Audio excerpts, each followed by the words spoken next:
দেখো, আমরা তো যেহেতু কাজ করেছি, তখন একজন অ্যাক্টর অভিনেতা যখন কাজ করে তাদের মনে হয় তারা শ্রেষ্ঠ কাজটাই করেছে, এটা তাদের মনে হয়। ভুল ঠিক আমি জানি না, কিন্তু আমার মনে হয় তোমাদের কেমন লাগলো সেটা জিজ্ঞেস করা উচিত। তোমাদের কেমন লেগেছে ট্রেলার?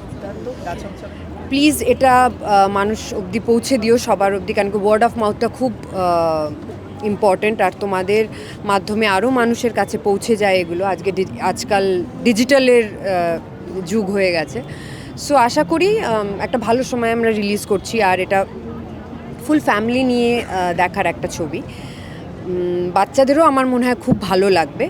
আর যান দেখুন, বাকিটা তো আমরা পরীক্ষা দিয়ে দিয়েছি, এবার আপনারা যা বলবেন সেটা মাথা পেতে নেব। এই যে বলে পরীক্ষা দেওয়ার কথা, সরস্বতী পুজো মানেই তো আমরা জানতাম বইটাকে একদম একদম চেঞ্জ হয়েছে, এখন বোধহয় স্ক্রিপ্ট থাকা শুরু হয়েছে, একটুখানি শুনি।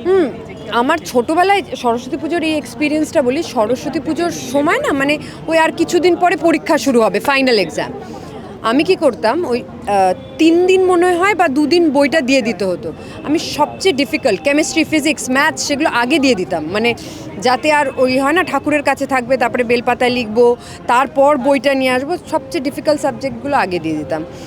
আর ওটা ছোটোবেলার কথা। আর বড়োবেলার কথা হলো, এখন মনে হয় স্ক্রিপ্ট থাকলে স্ক্রিপ্ট, বা বই, খাতা, পেন, খাগের কলম যেগুলো থাকে। নারকেল কুলটা কি এখনো রয়েছে? ও আই লাভ, ছোটোবেলায় আগে কুল খেয়ে নিতাম আগে, তো আমাকে সবাই বলতো, দেখিস, মা বলতো স্পেশালি, দেখিস পরীক্ষায় যদি কিছু হয় তোমার, কিন্তু এখন খেয়ে নি।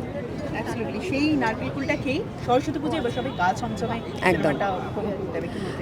সরস্বতী পুজো খুব সুন্দর একটা দিন, সবাই সেজে গুজে বেরোয়, সপরিবারে বেরোয়, প্রেমের দিন বলেই আমরা জানি। তো আমি বলবো যে একটু সময় বার করে আমাদের ছবিটা দেখবেন, আশা করি সবার খুব ভালো লাগবে।